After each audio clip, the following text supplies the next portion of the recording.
Why is it that some people instantly win respect and friendship, while others struggle to be heard, no matter how smart they are? Think about it. In school, at work, in business, there's always that one person who everyone likes, listens to, and supports. And then there's another person, maybe just as talented, but no one notices them. This difference is not luck, it's a skill you can learn. This book, How to Win Friends and Influence People, was written by Dale Carnegie almost 80 years ago, yet it's still one of the best-selling books in the world. It has sold over 30 million copies and changed millions of lives. Why? Because it teaches timeless principles, the kind that work in any country, in any culture, in any time. In the next few minutes, you're going to learn practical, everyday techniques to improve your relationships, make people like you, and influence them without force or manipulation. Not theory, not boring lectures, real methods you can start using today. So, let's begin. Part 1. Fundamental Techniques in Handling People. Before you can influence anyone, you have to understand one simple truth. Human nature never changes. People everywhere, no matter their country, culture, or background, have the same deep desires. They want to feel respected. They want to feel important. And they don't want to be told they're wrong. If you understand this, you can connect with anyone. If you ignore it, you'll push people away even without meaning to. Dale Carnegie starts the book with 3 powerful principles. Principle 1, don't criticize, condemn, or complain. Think about it. When someone criticizes you, how do you feel? Do you say, "Yes, you're right. Thank you for pointing out my flaws"? No. You probably feel angry, defensive, maybe even insulted. That's how everyone feels when they're criticized. Even if you are right, criticism rarely changes people. It only makes them resent you.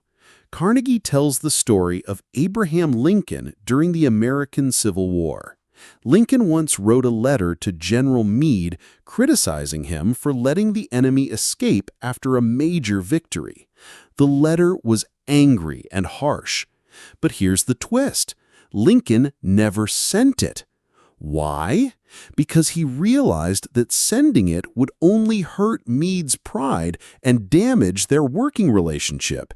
Instead, he focused on cooperation, not blame. Lesson? If you want people to improve, find a way to inspire them, not attack them. Principle 2. Give honest and sincere appreciation. There's one thing every human being craves more than money or power: the feeling of being important. When you appreciate someone sincerely, you're telling them you matter. And that feeling can change their mood, their day, even their life. The key here is sincerity. Fake praise is easy to detect, and it destroys trust. Genuine appreciation, on the other hand, builds a bond that lasts. Example, if your colleague does a great job on a report, don't just say, "Nice work." Say, "The way you explained those numbers was so clear, it made the whole project easier to understand." See the difference? One is generic, the other is specific and sincere. Lesson: look for things you truly admire in people and tell them. Principle 3. Arouse in the other person an eager want. If you want someone to do something, don't talk about what you want, talk about what they want, and show them how your idea helps them get it. Most people make the mistake of saying, "I need you to do this for me." But the other person is silently thinking, "Why should I?" Carnegie's advice is simple. Find their desire and connect it to your goal. Example, if you're selling a gym membership, don't talk about your sales target. Talk about how they'll feel more energetic, healthier, and confident. Make them see the benefit for themselves. This works in personal life too. If you want your child to clean their room, don't lecture about discipline. Tell them, when your room is clean, you'll have more space to play and find your toys faster. Lesson: people move when they see what's in it for them. Recap of Part 1. Don't criticize, condemn, or complain. It creates resistance. Give honest and sincere appreciation. It builds trust. Arouse in the other person an eager want. It makes them want to say yes. Master just these 3, and you'll notice a huge change in how people respond to you. Part 2, 6 ways to make people like you. If you want people to like you, it's not about dressing fancy, having a perfect body, or giving expensive gifts. It's about making them feel valued and comfortable when they're with you. Dale Carnegie shares 6 simple principles that work in every culture, every time. And the best part? They cost nothing, but they can change everything. 1. Become genuinely interested in other people. Here's the truth. Most people are not really listening. They're just waiting for their turn to talk. If you want to stand out, be genuinely curious about the other person. Ask about their life, their dreams, their challenges. Carnegie tells about a dinner where he spoke with a botanist. He asked questions and listened closely for hours. At the end, the botanist said, "You were such an interesting conversationalist." The funny part, Carnegie hardly spoke about himself at all. He just listened and showed real interest. Lesson: people love talking about themselves. When you let them, they will naturally like you. 2. Smile. A smile is one of the simplest and most powerful tools you have. It's like sunshine for the soul. It warms people up instantly. Think about it. If you walk into a shop and the person behind the counter greets you with a cold face, how do you feel? Now imagine they greet you with a big smile. You instantly feel more welcome.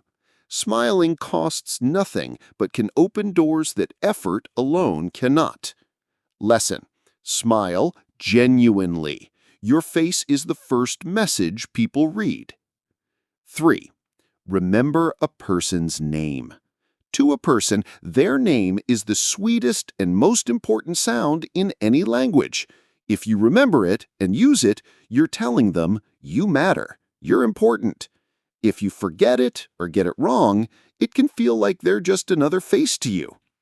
Tip: when you meet someone new, repeat their name in the conversation a few times. It helps you remember and makes them feel valued.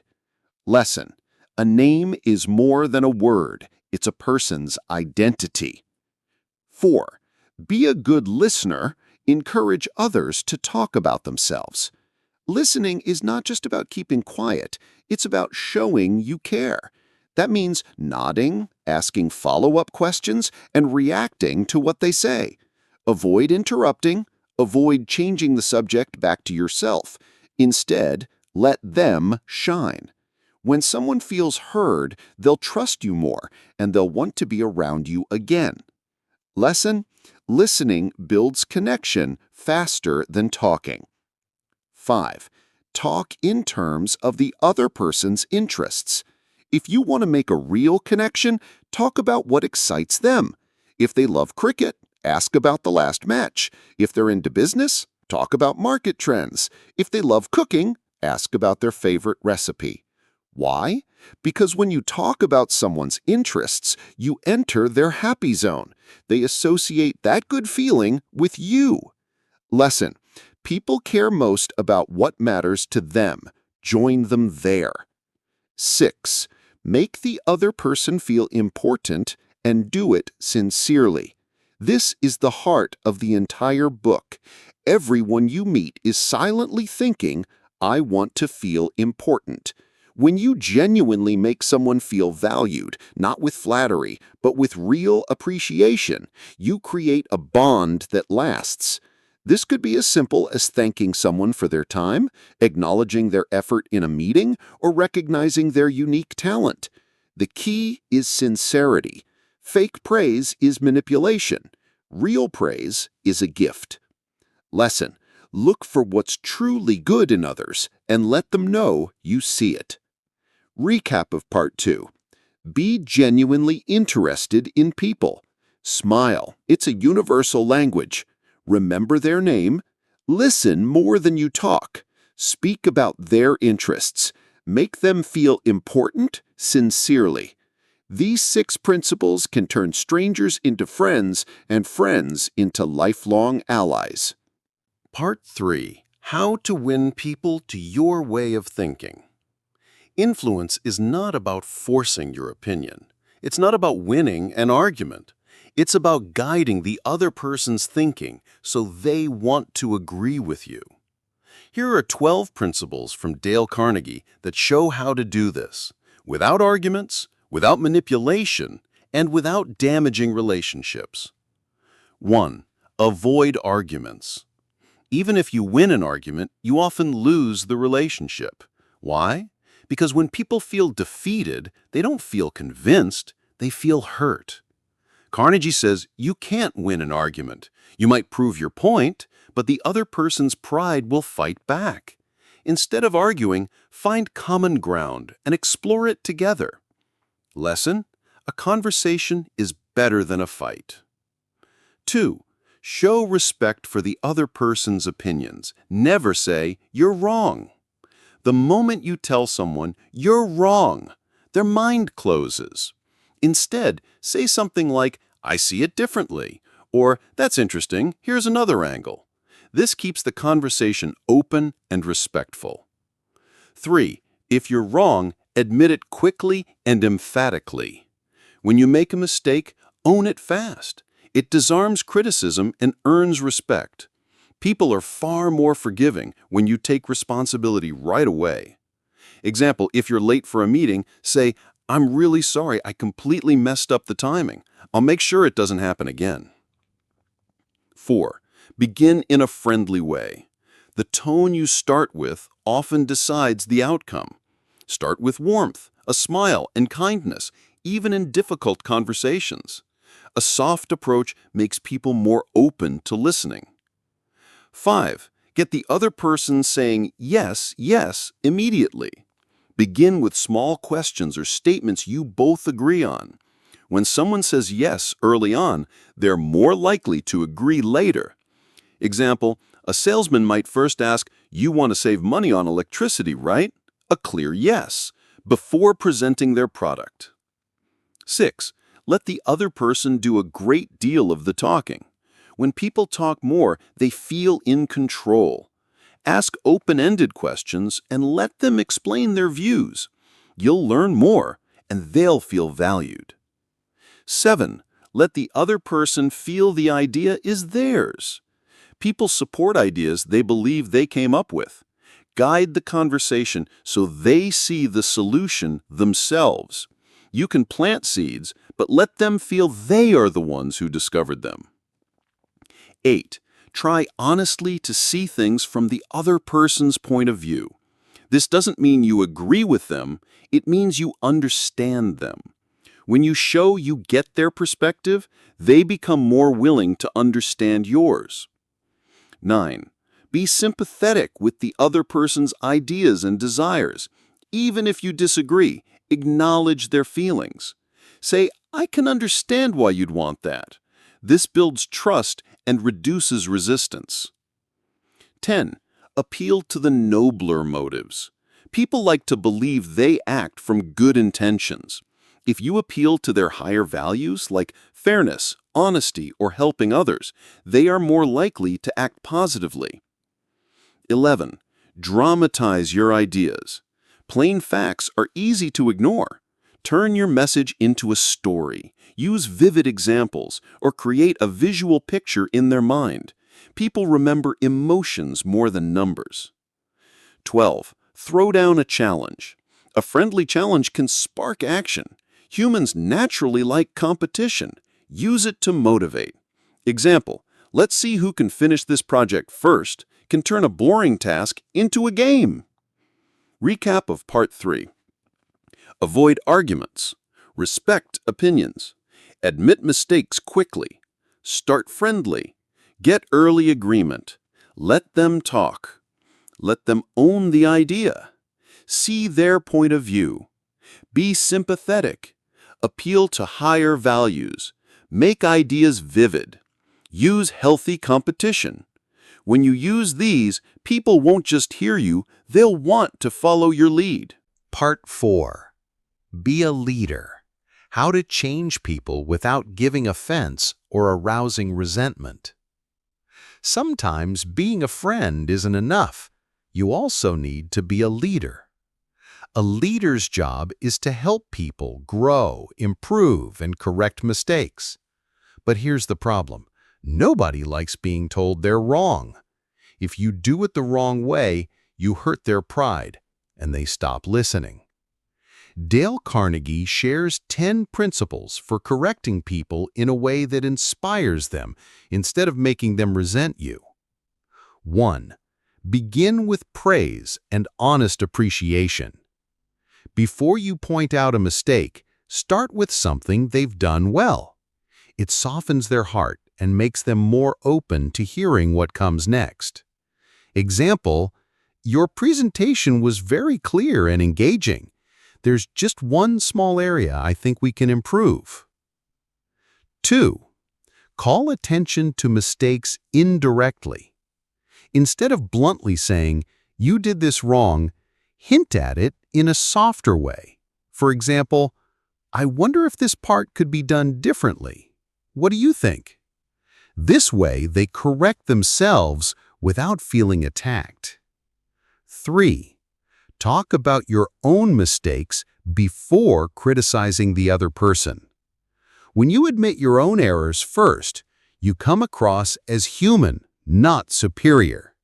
Example, "I've made the same mistake before. Here's how I fixed it." This encourages them to improve without shame. 4.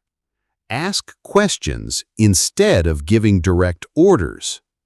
Orders make people feel controlled. Questions make them feel respected. Example, instead of "do this report by Friday," say, "Do you think we can finish the report by Friday?" Same request, but it invites cooperation. 5. Let the other person save face. If someone messes up, don't embarrass them in front of others. Protect their dignity even when they're wrong. This keeps their confidence intact and your relationship strong. 6. Praise the slightest improvement and praise every improvement. When someone is trying, notice it. Even small steps deserve recognition. Praise motivates people to keep going, while silence can kill their effort. 7. Give the other person a good reputation to live up to. If you want someone to act better, speak about them as if they already have that quality. Example, "You've always been very detail-oriented, and I know you'll make sure this project is perfect." People naturally want to live up to the image you set for them. 8. Use encouragement. Show belief in their abilities, especially when they doubt themselves. A little encouragement can turn fear into confidence. 9. Make the fault seem easy to correct. If you make a problem sound huge and complicated, people feel hopeless. Instead, say, "This is just a small tweak, and I know you can fix it quickly." This builds confidence and action. 10. Make the other person happy about doing the thing you suggest. End your request in a positive way. Show how doing it benefits them. Maybe it builds their skills, makes their work easier, or earns them appreciation. When they see the upside, they'll be happy to cooperate. Recap of Part 4. Start with praise. Correct indirectly. Share your mistakes first. Ask questions, don't command. Protect their pride. Praise progress. Give a good reputation to live up to. Encourage constantly. Make changes seem easy. Show the benefit of your suggestion. Master these and you'll guide people without creating enemies, a skill every leader needs. In the end, Dale Carnegie's timeless message is simple. You don't win friends by outsmarting people. You win them by understanding them. True influence doesn't come from clever tricks, manipulation, or force. It comes from empathy, putting yourself in someone else's shoes. It comes from sincerity, saying what you mean and meaning what you say. It comes from positive engagement, making people feel valued and heard. If you master just these three, empathy, sincerity, positivity, you will not just make friends, you will keep them for life. And more importantly, you will win their trust, their respect, and their hearts. Here's my challenge to you. Don't just close this video and move on. Pick one principle from everything you've learned today, just one, and apply it before the day ends. Maybe it's remembering someone's name. Maybe it's genuinely listening without interrupting. Maybe it's simply smiling at the next person you meet. Small actions, big impact. Because change doesn't start with the world, it starts with you. Remember this line, if you want to be interesting, be interested. So go out there, be the person people love to be around, be the one who lifts others higher, and watch how, little by little, your world transforms.